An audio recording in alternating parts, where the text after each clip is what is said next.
Hay tres recursos en la guitarra eléctrica que son básicos y fundamentales para llevar nuestros solos a otro nivel y para dotarlos de la suficiente fuerza, personalidad y expresividad. Estos son el vibrato, el slide y el bending. Vamos a hablar un poquito sobre ellos.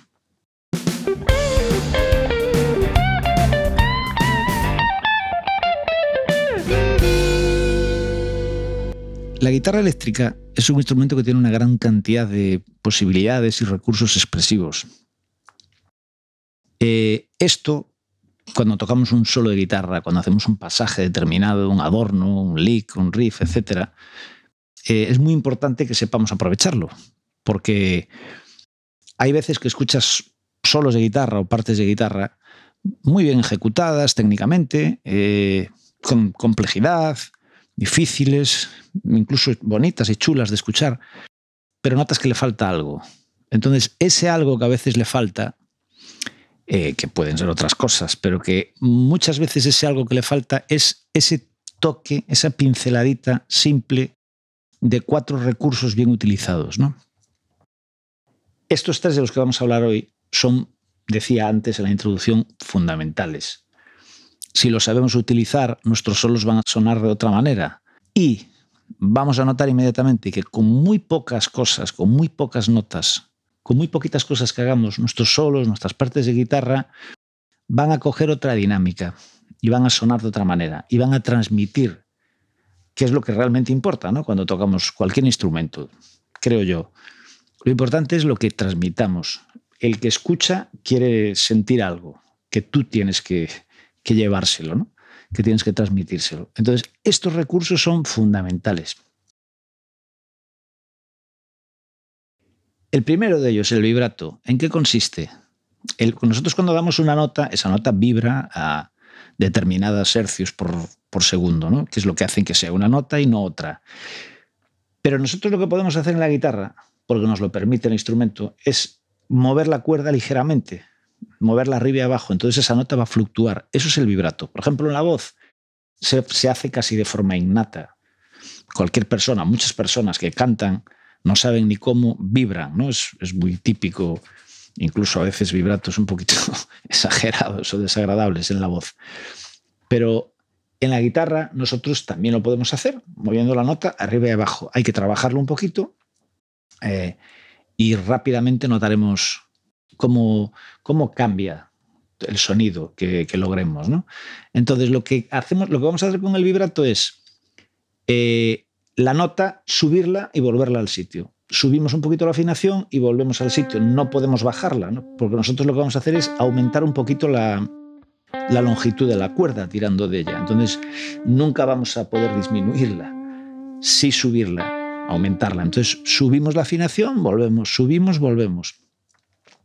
Es muy típico, por ejemplo, en finales de pasajes, finales de partes de frases, de determinados, de motivos, etc. En la nota final, hacer el vibrato. Si citamos, por ejemplo, a B.B. King sin su vibrato, o a David Gilmour sin su vibrato, o a infinidad de guitarristas sin su vibrato, pues sin ese vibrato, sin ese recurso, no serían esos guitarristas, para nada. Es muy, muy importante.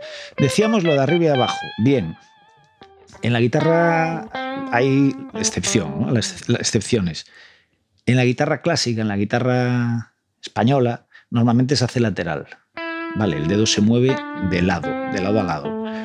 Entonces el vibrato es como más suave, no se nota tanto incluso.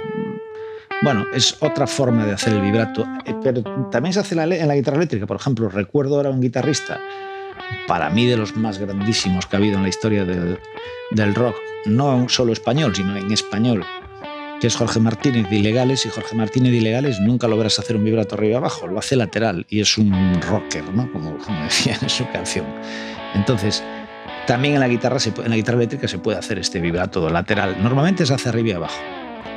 Es mover la muñeca, trabajar un poquito, buscar la manera de conseguir que la nota fluctúe, que se mueva un poquito, que no quede fija la afinación.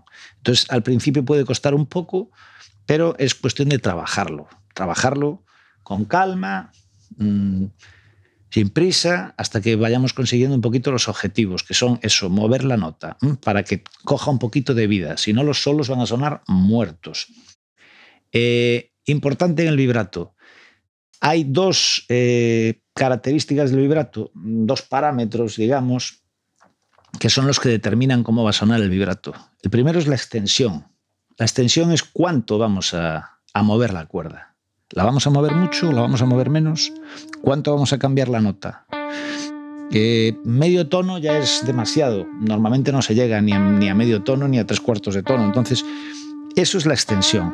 Tenemos que trabajar, vamos trabajando el vibrato, vamos trabajando el movimiento de dedo, el movimiento de muñeca, el movimiento de la mano, y que vayamos para ir notando cuánto movemos la cuerda. La cuerda se va moviendo más arriba, vuelve al sitio. Entonces, esto es la extensión del vibrato. Mucha extensión puede ser un poquito exagerado. Eso ya es cuestión de lo que queramos, del efecto que queramos, del tema, del pasaje determinado o del propio guitarrista. Cada guitarrista tiene un vibrato distinto a todos los demás. Entonces, parámetro 1, extensión. Parámetro 2, la velocidad. ¿A qué velocidad voy a mover yo el dedo? ¿Va a ser un vibrato muy rápido o va a ser un vibrato más lento? Pues depende, por ejemplo, del tema, ¿no? Si estoy tocando una balada, pues a lo mejor un vibrato demasiado rápido, con una velocidad muy rápida, es un poquito fuera de lugar, digamos, o exagerado. Pero, repito, depende del contexto, de la canción, del momento de la canción, de la frase y del propio guitarrista. Eso cada uno decide. Vibrato rápido, pues movimiento de dedo rápido. Vibrato lento, movimiento de dedo más lento. Vale, y con estas dos, trabajando estos dos parámetros, la extensión y la velocidad, pues conseguiremos más o menos llegar a hacer vibratos, digamos que adecuados, convenientes y que sobre todo que nos interesen. Siempre hay que poner todas las técnicas, hay que ponerlas a nuestro servicio. Primero, muy importante, al servicio de la canción, no exactamente nuestro, más bien al servicio de la canción, pero siempre según nuestros intereses. Yo quiero que la canción, pues más o menos suene de esta manera, entonces pues hago el vibrato así, o de la forma que sea, o la técnica que sea. La segunda técnica es el slide. Y el slide, al igual que el vibrato, lo que busca es simular un poquito el efecto de la voz, ¿no? La voz, cuando alguien canta, no da las notas directas, sino que se mueve, ¿no? Va haciendo como glisandos. Esto produce una sensación de expresividad muy grande.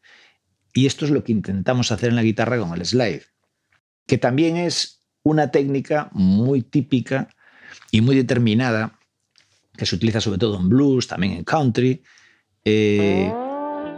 para tocar. Normalmente se usan afinaciones abiertas, se utiliza el tubito que también se llama slide o bottleneck, que son de vidrio, de metal, etc.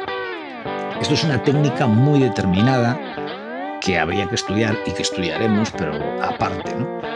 Pero luego hay la técnica del slide, simplemente cuando tocamos cualquier pasaje, es eso que hablábamos antes, no ir directo a la nota, arrastrar. Entonces esto se hace mucho con notas largas, cuando vamos a dar una nota larga, cuando tenemos el suficiente espacio como para arrastrar desde abajo, desde arriba, y produce una sensación súper interesante y transmite muchísima vida a los solos y personalidad. Si no, suena muy maquinal. Entonces, cuando queremos dar una nota, en vez de darla directa, arrastramos desde abajo o desde arriba. Al igual que en el vibrato había varios parámetros que había que dominar un poquito, en el slide sucede igual. En el slide, en principio, tenemos dos tipos según desde dónde ataquemos. Si tocamos de más grave sería ascendente, si toco de más grave a más agudo, o descendente si hago el slide de más agudo a más grave. Eso por una parte. Por otra parte, ¿cómo de largo va a ser el slide? Si lo hago muy exagerado, pues entonces puedo avanzar un traste, 2, 3, 4, 5. Por ejemplo, 6 trastes es un slide bastante largo. 7. O más corto. Pero lo que realmente importa es el objetivo final. O sea, en el slide lo que realmente importa es a dónde tengo que ir. No importa tanto desde dónde. Quiero decir, si yo hago un slide de un traste, pues Puede ser, dependiendo, ¿no? de cómo lo haga, del tipo de tema, si es más lento o más rápido. Se puede notar que es más corto que si hago, por ejemplo, uno de 5 trastes, pero tampoco necesariamente. Si llego bien a la nota objetivo, lo otro es un poco secundario, ¿no? Lo puedo exagerar más o menos, lo puedo hacer más lento o más rápido, eso sí, que dure más tiempo o que dure menos. Entonces sí que se va a notar. Entonces sí que se va a notar que el slide, por ejemplo, es más largo, es más corto. Entonces, dominar estas dos técnicas del slide, que son cómo de largo va a ser y cuánto tiempo va a durar. La longitud y el tiempo de duración. Siempre teniendo en cuenta eso, que el objetivo final, la nota a la que quiero llegar, es lo que importa. Tener los frenos bien preparados para parar en el momento adecuado.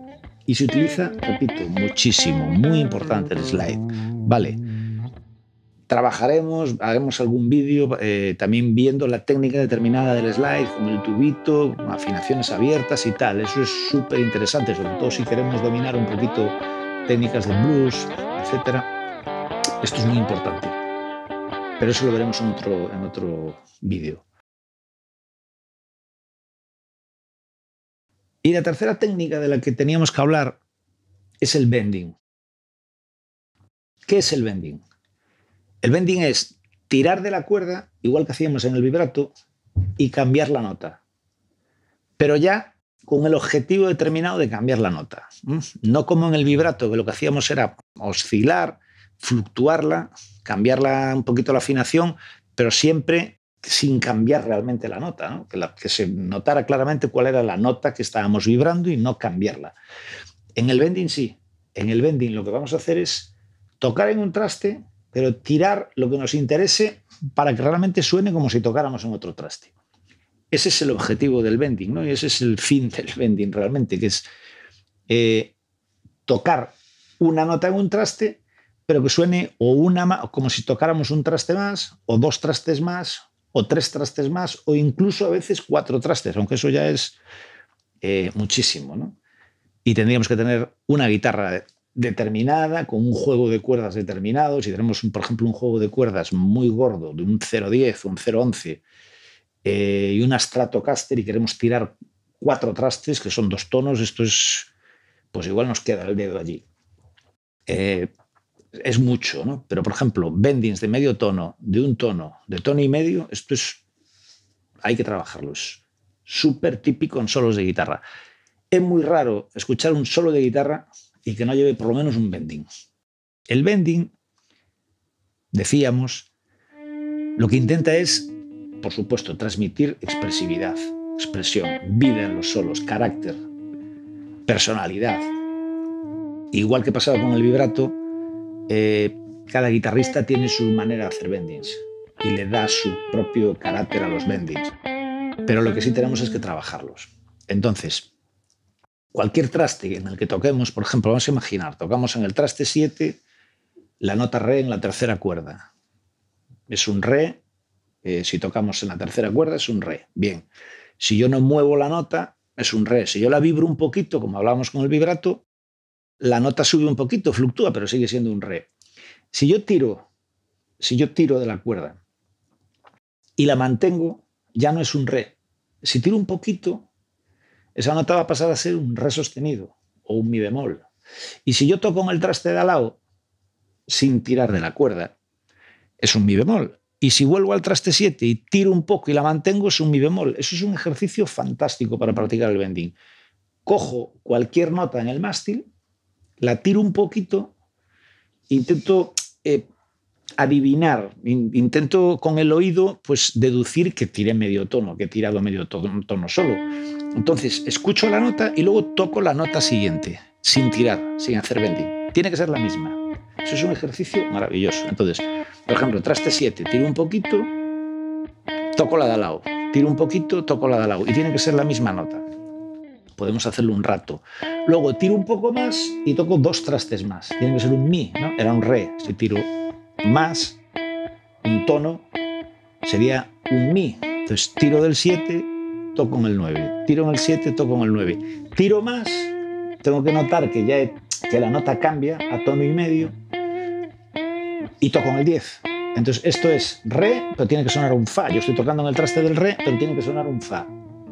Toco en el re, tiro, doy el 10 para el fa y tiene que ser la misma nota. Y podríamos intentar con 4 trastes. O sea, tiro más, tiene que sonar 2 tonos arriba, un fa sostenido.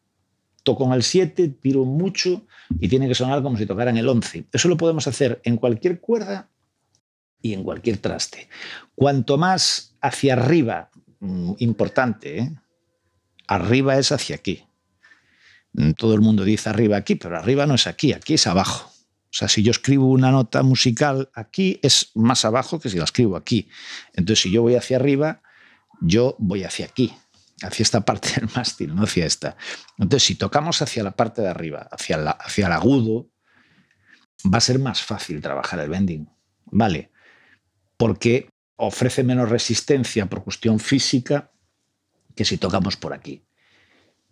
Pero ese ejercicio es muy bueno practicarlo. Tocamos una nota, tiramos un poquito, tocamos el siguiente traste, tiene que ser la misma. Y así vamos haciéndolo con un traste, 2 trastes, 3 trastes, 4 trastes. Varía trabalenguas este.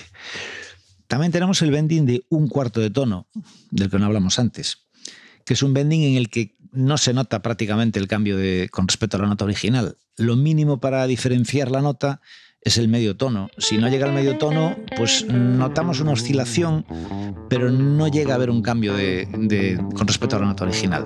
Este es un bending que se utiliza muchísimo para transmitir dinámica, colorido, en los solos, en las partes de guitarra. Es súper utilizado, por ejemplo, en blues, en rhythm and blues, en rock and roll, etc. Aunque también se utiliza en rock, en heavy, en metal. Y bien usado, pues eso, da mucho color a los solos, da un colorido muy particular, sobre todo utilizado con ciertos patrones rítmicos. Cuando se utiliza de forma prácticamente continua en las partes de guitarra, en los solos, etc., y muy rutinaria, se le llama smear, y es algo que se utiliza mucho en temas más rápidos, por ejemplo, ¿no? Temas rápidos con ese tipo de técnica es bastante habitual, bastante frecuente. Un guitarrista que utiliza esta técnica y que es un maestro auténtico, como de otras muchas, porque es un fenómeno de la guitarra, tanto en sweep picking como en técnicas de púa, como en ligados, la velocidad que tiene, la expresividad, pero en bending es una locura como lo domina, es Marty Friedman, que fue guitarrista durante años en la época dorada de Megadeth. Es brutal cómo utiliza los bendings este tío. Y el smear es una técnica que él utilizaba bastante. Entonces, cuando lo utilizamos continua durante un solo, y este tipo de bending, ¿no? Que es el 1/4 de tono, esto se llama smear. Por último vamos a hablar, pero sin entrar en profundidad, porque para eso lo haremos en un vídeo específicamente de bendings, pero vamos a hablar un poquito de los tipos de bending que hay según en dónde empiece el bending, ¿no? Es decir, me explico. Nosotros podemos tocar la nota y luego hacer el bend. Nosotros podemos tocar la nota, hacer el bend y bajar. Nosotros podemos tocar la nota ya una vez hecho el bend. Y nosotros podemos tocar la nota una vez hecho el bending y bajar. Estos 4 tipos de bending son los que podemos hacer en función de en dónde empiezo y cómo acabo. El primer tipo de bending sería el bend simple o bending, que es toco la nota original. Vamos al ejemplo de antes del traste 7. Toco el re en el traste 7 en la tercera cuerda y tiro medio tono. Suena el re sostenido. Esto es un bend de medio tono. Toco el re, tiro un poquito más y suena el mi. Esto es un bending de un tono. Toco el re en el traste 7, tiro un poquito más y estoy tirando un tono y medio. Y suena el fa. Esto es un bending de tono y medio, etc. El de 2 tonos podéis practicarlo también. Es más complicado. Habría que tocar en el 7, tirar mucho hasta llegar al fa sostenido en el traste 11. Bien. Primer tipo, bending. Normal, simple. Segundo tipo, bend con release. ¿Qué es el release? Es la resolución, ¿no? Es el resolver el bending. Toco en el traste 7, tiro, suena el traste 8, aunque estoy en el 7, pero suena el re sostenido y lo resuelvo, hago el release de nuevo para que suene otra vez el el traste 7, el re. Muy frecuente, tanto el 1 como el 2, mezclarlo con vibrato. Por ejemplo, hablábamos de Marty Friedman antes, ahora hablo de un maestro de lo que es la mezcla, bueno, de todo, tanto de bending como de vibrato, como de muchas otras técnicas. Pero en este caso, de la mezcla de vibrato con bending, David Gilmour, de Pink Floyd, ¿no? Si escucháis, por ejemplo, para mí una de las grandes piezas maestras de la música en el siglo XX, en particular del rock progresivo, Shine on You Crazy Diamond. Yo si tuviera que escoger 2 o 3 canciones de ese estilo, sin duda Shine on You Crazy Diamond estaría. En la intro, particularmente, hace varios solos de guitarra durante el tema, pero en el solo de la intro es una pasada como el tío mezcla y utiliza qué expresividad le da, parece que la guitarra está hablando. Cómo utiliza esas técnicas, ¿no? de mezcla de bending y vibrato. Hacer bendings, vibrar al final, resolver, vibrar, etc. Bueno, es una locura, escucharlo. Tercer tipo de bending, según dónde empiezo y cómo acabo, es el pre-bend, que se llama. El pre-bend lo que es no empiezo desde la nota original, y esto ya es más difícil, esto hay que dominar el bending, porque es tocar ya habiendo tirado. Entonces, claro, tocar habiendo tirado, pues se puede hacer, pero el problema es qué nota doy. Entonces no hay nota previa y no vamos escuchando el transcurso del cambio de nota, no. Ya toco con la mano derecha, pero ya habiendo tirado lo suficiente como para que suene medio tono arriba, un tono arriba, tono y medio arriba, etc. Entonces, esto ya requiere más pericia y práctica. Es buenísimo ya para cuando dominéis un poquito los bendings, para practicar el oído y la nota exacta que tengo que dar. Entonces, esto es el pre-bend. Si yo toco en el traste 7, primero podéis hacer como ejercicio tocar en el 8, escucho la nota del 8, que es un re sostenido, o mi bemol. Esa es la que va a tener que sonar. Entonces ahora voy al 7 y tiro un poquito, pero un poquito, para que suene no el re del traste 7, sino el re sostenido. Ejercicio buenísimo. Eso lo hacemos con medio tono, luego toco en el 9 para que suene un mi, y tiro del 7 y luego golpeo para que suene un mi también. Y lo podéis hacer con un fa, toco primero en el 10, para que suene eso, para escuchar cómo suena el fa, y luego en el 7 tiro un poco más para que suene un fa. Esto es más difícil, Esto, el pre-bend, volvemos a lo que hablábamos de David Gilmour, mezclado con el vibrato, es fantástico la expresividad, el feeling que logramos con esta mezcla de recursos. El último tipo de bending, según en dónde empiezo y en dónde acabo, es el pre-bend con release, que es lo mismo que el anterior, pero resolviendo. Es decir, empiezo ya habiendo tirado, golpeo ya habiendo tirado, o toco la cuerda ya habiendo tirado, pero luego la resuelvo a la nota original que no la tocamos, pero que está ahí, ¿no? Que es en este caso en el traste 7, si hacemos el mismo ejemplo, el re. Y lo hacemos con los 3 o 4 tipos de bending según cuánto tire. Primero con medio tono, luego con un tono, luego con tono y medio, luego con 2 tonos. Espero que os haya gustado, espero que os sirva de algo y que quitéis conclusiones y en la práctica pues podáis utilizarlos con comodidad y sobre todo con resultados positivos, que es lo más importante. Espero que os haya gustado el vídeo y nos vemos en otros. Chao, chao.